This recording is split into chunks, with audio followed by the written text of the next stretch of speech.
Honorable Zake n'omulungiwe omubejjanaliye Namirembe Bridget.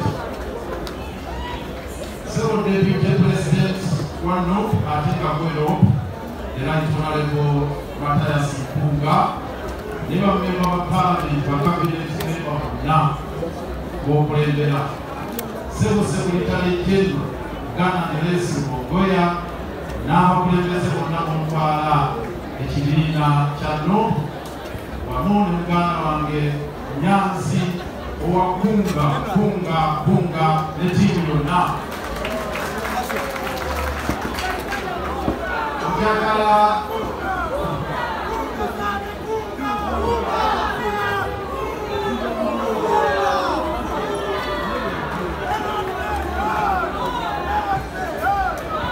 bakadde baffe abatuzaalira abagole ku sayidi zombi, bakulembeze bannange mwenna bangambye abamadistrict nti kulwa local government naye omulodi tabaloko omulodi abawansi yonna. Omulodi meya mu kibuga ab'omu Uganda ab'omu era ali kulefu eyo.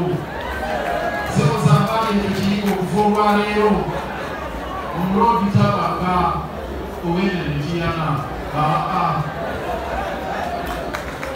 obudde bugenze. Njagala okuyozaaliza muganda wange Zaake yogayoga oyise mu bintu bingi wosula olumu obalawo Zaake obunyebuny obale mukyakala okyakadde neŋŋamba kyakala yes. Ate Namirembe Bridget ng'okululye n'omwami wono tebagenda okutwalira ono uyo mbaga uyo mugaba uyo bakudenasiye uyo bakoze bino uyo bakoti naye obalimu nkulagira obubiri banagamba Mukama mulungi nnyo era yeebazibwe buyogeyoge. Tubagaliza essanyu eryo okugenda mu maaso. Njagala okunzigala ebigambo bibiri byokka olwakadde nti akola obulungi asasulwa era wagala Katonda kyakulaki alibaweera. Njagala muneegateko tuyimbireko Zaake oluyimba olwo. Katonda alibaweera bakola obulungi katumwere tufube Yerusaalemu ekibuga ekikulu eggulu empeera y'ewaffe obeeranga mwekazangola nabinga nomalubanga nolwango obulago olambe aliwe ewangaolungi tufube Yerusaalemu ekibuga ekikulu eggulu empeera y'ewaffe. Mweba abantu b'emityana kusasula Zaake olw'okubabeererawo. Zaake yawaddeyo ne bamukola mu kimu kuba abantu b'emityana naye n'aguma Zaake tafa ku mulamwa webali kubeera musajja muvumu. Bamukolako omutali mwenkanya mu Parliament mmwe gwe batatuusangako mbeera eyo temumanyi kyekitegeeza. Nze njogera tova kutomera omutima gwange nali musiteewo olwawo nga bantaddeko impeachment ng'okulumba nooni ng'olaba ebiseera kwakyolodde naye ne tulwanagana n'abasajja. Zaake bamugamba tukimpichinga Zaake weetonde. Zaake n'agamba sirina musango gwenazza abantu bino bagamba beetonde sijja kwetonda. Zaake n'agamba tujja kufaafaagana n'agenda mu kkooti etaputa ssemateeka.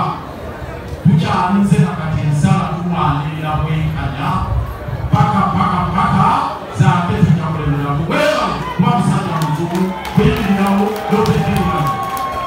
Njagala kuseerayo kino nti olwaleero ndabye nga banjula ababaka wano bayitirivu nnyo. Omutima gwange ne gugenda eri ababaka babiri Honorable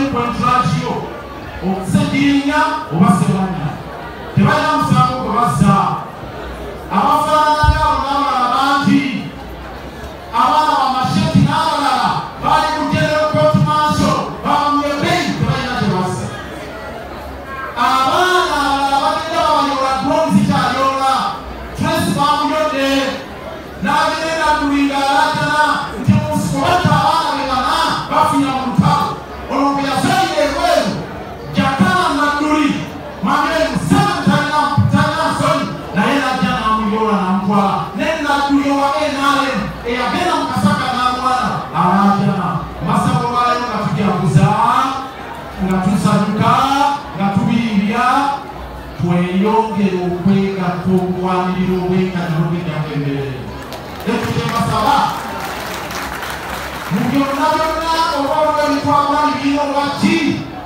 embeera eri mu ggwanga etugatte ekwata kuono yekwata kuoli yekwata kuono saagala kafuula kagalagala lya bufuzi njagadde okwogera ku nsonga ya bwenkanya kubanga zange gyalemiddeko n'ebigambo ebyo nina obulabu bubiri akamu ka mukama wange kano Dr. Kiza Besigye yabaddeyo mu church yansabye kakukwase era omukyalo ono kakaleeta akalala ka malongo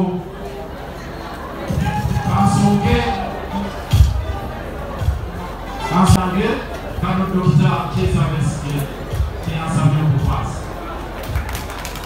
abayozayoza abaagaliza olugendo olungi kino n'abalongo n'abalongo tebasobodde kutuuka bamanyi kino kigenda kuterefuwa Bridget era ekirimu kyonna kiri muntu kivudde mu ntobe y'emitima gyaffe mukyala Bridget muyogeeyogere aniina okuka leka muwe essaala essaala y'abalongo togiyita nkono ndi Ssaalongo zange olinda ensimbi ennungi mu nsi muno tolina nsimbi ya kibi zange ensimbi y'ekibi muweerawo oteegaana zange olonda oteegaana ensimbi y'ekibi tukusabira olindirawo nga weegaana ensimbi y'ekibi ate era tukusabira obeere omusajja omukozi nga bw'obadde ng'olya halaali si halaamu halali si haramu ate omukama akuwa ezzadde omuli n'abalongo obeere Ssaalongo zange twazizi tuteebi omukama abatambuze bulungi